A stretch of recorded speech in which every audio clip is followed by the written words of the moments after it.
Good morning to all of you. आप सभी प्यारे स्टूडेंट का मैं सत्येंद्र सर बैंकॉन्स टेक्निकल एकेडमी सलोरी प्रयागराज के ऑफिशियल यूट्यूब चैनल पर स्वागत करता हूं। आशा करता हूं कि आप फिट होंगे, फाइन होंगे और अच्छी तरीके से आपकी तैयारी चल रही होगी। और इस वीडियो के अगर मैं ऑर्डर की बात करूं तो आज हम लोग देखिए ये नया वीडियो आपके साथ मैं जोड़ रहा हूं इस यूट्यूब चैनल पर। आपको पता होगा कि हम लोग पेपर सॉल्व कर रहे थे जिसमें 19, 20 और 27 तीनों डेट के हम दोनों शिफ्ट को सॉल्व कर चुके हैं। आज जो पेपर हम आपको सॉल्व करा रहे हैं वो 28 मार्च शिफ्ट 1 होगा। 28 मार्च शिफ्ट 1 होगा जिसमें मैं डे आपका 13 नंबर डिस्कस कर रहा हूँ। क्वेश्चन नंबर 1 से 25 डिस्कस करूँगा। सबसे पहले मैं कहना चाहूँगा कि जो भी मेरे चैनल पर आप अगर नए हैं या जो भी छात्र आज पहली बार वीडियो को देख रहे हैं वो जल्दी से यूट्यूब चैनल को सब्सक्राइब कर लें। और आपको हमारे प्लेलिस्ट में यहाँ मिल जाएगा, वीडियो हमने बना के रखा है यूपी स्पेशल TG2 पेपर। वहाँ जाके आप डे 1 प्रीवियस वीडियो को देख लीजिए। डे 1 से लेकर डे 12 तक आप वीडियो देखिए। और आज डे 13 हम लोग स्टार्ट करेंगे। अगर डे 13 की बात करें तो मैं क्वेश्चन 1 से क्वेश्चन 25 स्टार्ट करूँगा। तो चलिए बिना देर किए हम लोग आगे बढ़ते हैं। सबसे पहले देखो, थोड़ी सी आपकी हेल्प हमें चाहिए। जैसे हम लोग पेपर यहाँ बनाने में, PPT तैयार करने में, आपको पढ़ाने में एक मेहनत करनी पड़ती है। तो उसका बस एक ही रिप्लाई है, उसका एक ही रिवॉर्ड है, उसका एक ही इनाम है कि आप इसे लाइक कर लिया करिए और कमेंट करके हमें ज़रूर बताया करिए कि आपको वीडियो कैसा लगा। और मैक्सिमम लोगों तक इस वीडियो को पहुँचाना भी आपकी जिम्मेदारी है। तो चलिए हम लोग स्टार्ट करते हैं। क्वेश्चन नंबर 1 आप स्क्रीन पर देख पा रहे हैं। क्वेश्चन नंबर 1 कह रहा है कि माइक्रोसॉफ्ट, अगर मैं बात करूं माइक्रोसॉफ्ट वर्ड 2007 में निम्नलिखित में कौन सा विकल्प पैराग्राफ डायलॉग बॉक्स में वैध लाइन स्पेसिंग नहीं है। तो देखो हमें पता होना चाहिए। अगर मैं बात करूं लाइन स्पेसिंग की तो मैं जानता हूं, आप जानते हैं कि जो लाइन स्पेसिंग होता है, देखिए लाइन स्पेसिंग जो होता है वो कैसा होता है। तो 1 होता है, 2 होता है, या 1.5 होता है, या 12 होता है। तो देखिए ये आपका 1 होता है मिनिमम, है ना। 2 होता है आपका डबल, बाय डिफ़ॉल्ट 1.5 होता है, मैक्सिमम 12 होता है। तो पूछ रहा कौन सा लाइन ऑप्शन में नहीं होता है, लाइन स्पेसिंग में नहीं होता। तो ट्रिपल नहीं होता, ये ट्रिपल नहीं होगा, बाकी डबल होगा, ये सारे होंगे। ठीक है, तो इसका आंसर क्या जाने वाला है, इसका आंसर ए जाएगा क्योंकि कौन नहीं होता इसने पूछा है। तो चलिए आगे बढ़ेंगे क्वेश्चन नंबर 2 की तरफ। निम्नलिखित में कौन से कीबोर्ड शॉर्टकट का इस्तेमाल विंडोज सिस्टम को लॉक करने के लिए किया? देखो लॉक का क्या मतलब, लॉक का मतलब हम यूजर लॉगिन देखते हैं ना कि यूजर लॉगिन कर पहुंचना। तो जब आप कंप्यूटर चालू करते हो तो सबसे पहले यूजर लॉगिन आता है, फिर वहां से लॉगिन करके हम कंप्यूटर के अंदर जाते हैं। तो कह रहा है कि कौन सा शॉर्टकट की है जो विंडोज सिस्टम को लॉक करने हेतु प्रयोग किया जाता है। तो विंडोज लोगो की के साथ ये देखो, शॉर्टकट की में कोई टेक्निक नहीं है, कोई ट्रिक नहीं है, प्रैक्टिस है, रिवीजन है। जितना ज़्यादा प्रैक्टिस करोगे, जितना ज़्यादा रिवीजन करोगे, जितना ज़्यादा आप फील्ड को रीच करोगे, उतनी अच्छी तैयारी आपकी क्रिएट होगी, बनेगी। क्वेश्चन नंबर 3 देखो, माइक्रोसॉफ्ट एक्सेल में निम्नलिखित में कौन सा विकल्प दिनांक तथा समय संबंधित फंक्शन नहीं है। अब देखो फंक्शन नहीं है, मैंने पढ़ाया, देखो फंक्शन जो होते हैं डियर वो 1-2 नहीं है, लगभग मैंने आपको पेड क्लास में 75+ फंक्शन पढ़ाए हैं। तो जब तक फंक्शन नहीं पढ़ोगे आपको मज़ा नहीं आएगा। जैसे हमने लिखा सम, तो सम एक फंक्शन है जो जोड़ता है, पर अगर यहीं लिखा जाता है इक्वल सम ऐसे करके सम 5,7, तो ये आउटपुट देगा, फार्मूला है 12। तो देखो जो बराबर से लिखा जाता है इसे हम लोग फार्मूला कहते हैं, जो सिर्फ नॉर्मली लिखा जाता है उसे हम फंक्शन कहते हैं। तो यहाँ पूछा गया कौन फंक्शन नहीं है टाइम और डेट से संबंधित। तो देखो मंथ होता है, डेट होता है, मिनट होता है, तीनों होते हैं ना। क्वार्टाइल नहीं होता, क्वार्टाइल ये ऐसा कोई फंक्शन नहीं जो डेट से संबंधित हो। तो ये वाला ऑप्शन गलत होगा। आगे बढ़ते हैं। क्वेश्चन नंबर 4, ईमेल लिखते समय, भेजते समय निम्नलिखित में कौन सा जगह को खाली नहीं छोड़ा जा सकता। मतलब जो कंपलसरी है, जिसको लिखना पड़ेगा, है ना, जिसे आप खाली नहीं छोड़ सकते। तो हमें पता होगा टू लिखोगे, टू क्योंकि पता होता है जहां आपको भेजना है। भाई पता भेजना है तो भेजना वाला पता नहीं लिखोगे तो कैसे जाएगा। तो जैसे आप खाली नहीं छोड़ सकते हो, टू जरूर लिखना पड़ेगा, ध्यान रखना। मैंने आपको बताया है, पढ़ाया है, ये क्वेश्चन कई बार आपने रिविजन किए हैं। Which of the following key combination can be use to enter multi line text in a cell of the worksheet. ये बहुत इंपॉर्टेंट है। इसका मतलब क्या है, बोल रहा which of the following key combination, कौन सा शॉर्टकट की है, can be use to enter, जो यूज किया जाएगा लिखने के लिए मल्टीपल लाइन, है ना, मल्टीपल लाइन लिखने के लिए। कहाँ पर, सेल में। जैसे देखो ये वर्कशीट है, तो इस वर्कशीट में आपने कहा सर इसमें छोटे छोटे सेल होते हैं, जैसे हमने सेल बना लिया। अब देखो मैं लिखता हूँ राम, है ना, राम हमने लिखा। अब मैं चाहता हूँ राम के बाद श्याम इसी नीचे लिख दूँ, इसी सेल में लिखूँ ना, सिंगल सेल में लिखूँ। जैसे मान लो सिंगल सेल है तो मैं लिखता हूँ राम और फिर मैं चाहता हूँ श्याम इसी के नीचे लिख दूँ श्याम। तो इसी को कहा गया मल्टीपल लाइन। इसका मतलब लाइन 1, लाइन 2 पर एक ही सेल की बात हो रही, सेल एक ही हो तो कौन है, तो इसमें alt plus enter, alt plus enter का मतलब बी वाला ऑप्शन सही होगा। इंपॉर्टेंट क्वेश्चन है, याद कर लेना, एग्जाम में बहुत पूछता है। 2 रो, ध्यान देना कितना रो बोल रहा भाई, रो पूछ रहा है 2 तथा 3 कॉलम, कॉलम कितना बोल रहा है 3, तो दोनों को मल्टीप्लाई करोगे 6, तो ये 6 क्या बनेगा, सेल बनेगा। बोला गया 2 रो 3 कॉलम वाली माइक्रोसॉफ्ट वर्ड टेबल में सेल की डिफ़ॉल्ट संख्या कितनी होगी, चाहे डिफ़ॉल्ट बोलो चाहे फिक्स बोलो चाहे आप है ना रेगुलर बोलो, तो इसे हम लोग 6 बोलेंगे, कितना होगी 6, बी वाला ऑप्शन सही होगा। चलिए आगे बढ़ते हैं, question number 7, which of the following is relatively fastest memory, कौन है जो फास्टेस्ट मेमोरी, हमने पढ़ा होगा कि भाई देखो रैम तेज तो होता है पर रैम में 2 कैटेगरी है, एक यस रैम है एक डी रैम है, तो आपको पता होना चाहिए जो यस रैम है वो ज़्यादा फास्ट होता है कंपेरिजन टू डी रैम, तो यस रैम ज़्यादा फास्ट होगा, ये हमें पता होना चाहिए क्योंकि सुपर कंप्यूटर में यस रैम का यूज होता है। बाकी मेमोरी में मैंने पढ़ा रखा है तो बहुत ज़्यादा यहाँ पर आपको डिस्कशन नहीं दूंगा। MCQ क्वेश्चंस हैं, कम समय में सॉल्व करना है क्योंकि हम रिविजन करेंगे पढ़ेंगे तो हमें थोड़ा सा टाइम हमारा है ना यहाँ पर सेव हो बचे और हम अच्छे से रिवाइज कर पाएँ। तो एक बार ज़रूर कमेंट करके बताइएगा कि समझ में आया नहीं आया, क्लास कैसे लगी। और भी चीज़ें हैं जो यूट्यूब चैनल पर आपको कंटेंट मिले हैं तो उसको आप लेके पढ़ते रहिए। बाकी क्लासेस की रिक्वायरमेंट होती है तो पेड बैच आप हमारा एप्लीकेशन से बाय नाउ कर सकते हैं। हमारे नंबर पे कॉल करके आप डिटेल या जानकारी ले सकते हैं, सर हम कैसे ऑफलाइन ऑनलाइन में खुद को इनरोल करें जोड़ें, और उसके लिए बैंकॉन्स टेक्निकल एकेडमी आपके साथ कार्यरत है, आपकी हेल्प के लिए सदैव तैयार है। माइक्रोसॉफ्ट वर्ड 2007 डॉक्यूमेंट में निम्नलिखित में से कौन सा कमांड बटन का इस्तेमाल पैराग्राफ मार्क्स को प्रदर्शित करने के लिए, देखो पैराग्राफ का मार्क्स, मार्क्स का मतलब यहाँ सिंबल से है, पैराग्राफ का सिंबल देखिए हमेशा पाई इसी से होता है, ये आपका एक सिंबल होता है जिसे हम लोग कहते हैं पाई, ये ऐसे बनता है, आप ऐसे बना सकते हैं जिसे हम लोग कहते हैं पाई, तो पाई नाम का सिंबल होता है जो शो हाइड होता है, यही शो हाइड होता है, पाई को हम शो हाइड करते हैं।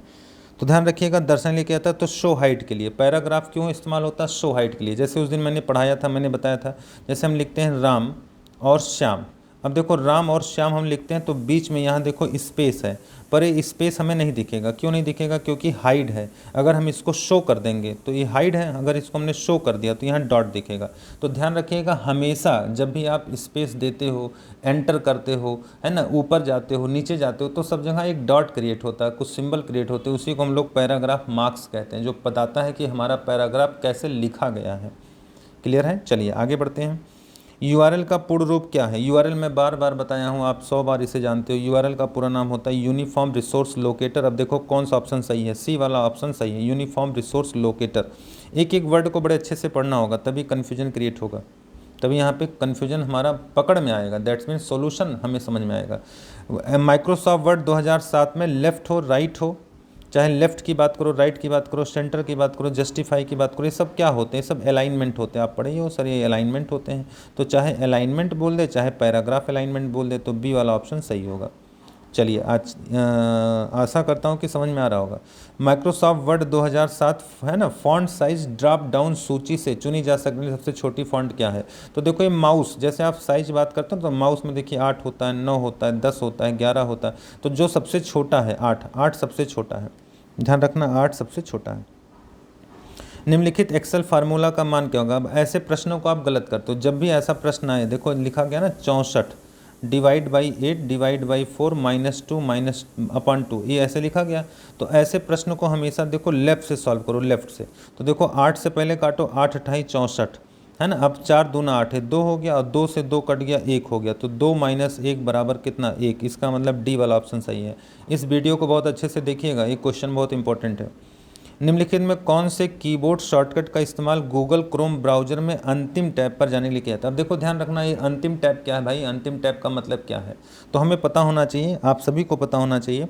जैसे हमने गूगल क्रोम खोला तो आपने देखा होगा इसमें टैब खुलते हैं, देखो टैब 1 टैब 2 ऐसे खुलता है, तो हम चाहते हैं जैसे तीसरा टैब है तो तीसरे टैब पर हम चले जाएँ तो Ctrl+9 से होता है, पर अगर हम पहले पे आना चाहते हैं तो Ctrl+0 से होता है। हम बुकमार्क्स बनाना चाहते हैं तो कंट्रोल के साथ है ना डी होता है, और अगर हम बनाना चाहते हैं हिस्ट्री देखना चाहते हैं तो कंट्रोल के साथ जे होता है। तो ये सारी चीज़ें हमें पता होना चाहिए। बहरहाल आगे बढ़ते हैं। तीसरी पीढ़ी, अगर हम बात करें तीसरी पीढ़ी के कंप्यूटर ने, ये वाला प्रश्न समझ में आया कि नहीं आया, पीछे वाला समझ में आ गया होगा ना, ये 13 नंबर आ गया, इसका आंसर क्या होगा, इसका आंसर Ctrl+9 होगा, डी वाला ऑप्शन होगा। इसे रटो, बिल्कुल रट लेना है। चलिए आगे बढ़ते हैं। 40 नंबर, तीसरी पीढ़ी के कंप्यूटर में आईसी का इस्तेमाल किया गया। आईसी को क्या कहते हो? तो आईसी को इंटीग्रेटेड सर्किट कहते हो ना। क्या इसमें सही होगा? तो इसमें आप देख लो इंटीग्रेटेड सर्किट, डी वाला ऑप्शन सही है। तो इस सब प्रश्नों में कोई दम नहीं, बस प्रैक्टिस करो। माइक्रोसॉफ्ट एक्सेल में निम्नलिखित में कौन सा एब्सोल्यूट सेल एड्रेस, हमने पढ़ा है कि एब्सोल्यूट में डॉलर का सिंबल कॉलम के पहले भी लगता है, रो के पहले भी लगता है। अब देखो कॉलम के पहले यहाँ लगा है, रो के पहले यहाँ लगा, इसमें देखो बाद में लगा, बाद में लगा, बाद में लगा, तो ये गलत है। इसका मतलब ए वाला ऑप्शन सही है। चलो बहुत अच्छा। क्वेश्चन नंबर 16, एक एक्सेल स्प्रेडशीट में निम्नलिखित में कौन सी की का इस्तेमाल नॉन कॉन्जिक्यूटिव सेल को सिलेक्ट करने में किया जाता है? नॉन कॉन्जिक्यूटिव का मतलब क्या होता है? नॉन कॉन्जिक्यूटिव का मतलब छोड़ छोड़ के, रैंडमली। जैसे देखो ये बोर्ड पर, यहाँ देखना स्क्रीन पर, जैसे एक सेल हमने लिया, फिर दूसरा हमने इसको ले लिया, तीसरा हमने इसको, अभी रैंडमली ले रहे हो, तो इसके लिए कौन सा बटन है जो यूज करोगे रैंडमली सेलेक्ट करने के लिए? कंट्रोल, है ना। अगर यहाँ पे कॉन्जेक्टिव होता, नॉन कॉन्जेक्टिव नहीं होता, कॉन्जेक्टिव होता, तो हम शिफ्ट लेते हैं, ध्यान रखना, है ना। चलिए आगे बढ़ेंगे। निम्नलिखित में कौन सा विकल्प लाइनेक्स ऑपरेटिंग सिस्टम का सही वर्णन? तो लाइनेक्स क्या है? देखो लाइनेक्स के बारे में आप जानते हो कि सर जो लाइनेक्स होता है यह देखो मल्टीटास्किंग ही नहीं है, मल्टी प्रोग्रामिंग ही नहीं है, मल्टी यूजर नहीं, ये तीनों को रखता है। दैट्स मीन डी वाला ऑप्शन बेटर है ना, क्योंकि ये सर्वर पे यूज होता है, तो सर्वर पे मल्टी प्रोग्रामिंग भी होगा, मल्टीटास्किंग भी होगा, मल्टी यूजर भी होगा, बाकी चीज़ों को हमने पढ़ाया हुआ है। निम्नलिखित में कौन सा कथन सत्य है? सत्य बताओ। पावर पॉइंट प्रेजेंटेशन में मूवी क्लिप इंसर्ट की जा सकती है, बिल्कुल सही बात है। पावर पॉइंट प्रेजेंटेशन में साउंड क्लिप इंसर्ट नहीं, क्यों नहीं कर सकते हो भाई? वहाँ इंसर्ट करोगे, इसका मतलब केवल पहला ही सही है। दैट्स मीन केवल पहला सही है, सी वाला ऑप्शन सही होगा। बाकी आप इसे अच्छे से देखते चलना। ईमेल के संदर्भ में पीओपी क्या है? तो पीओपी जो होता है इनबॉक्स पे काम करता है, इनबॉक्स का है ना। पीओपी का पूरा नाम post office protocol, post office protocol, B वाला ऑप्शन सही होगा। पोस्ट ऑफिस प्रोटोकॉल का मतलब बी वाला ऑप्शन सही होगा।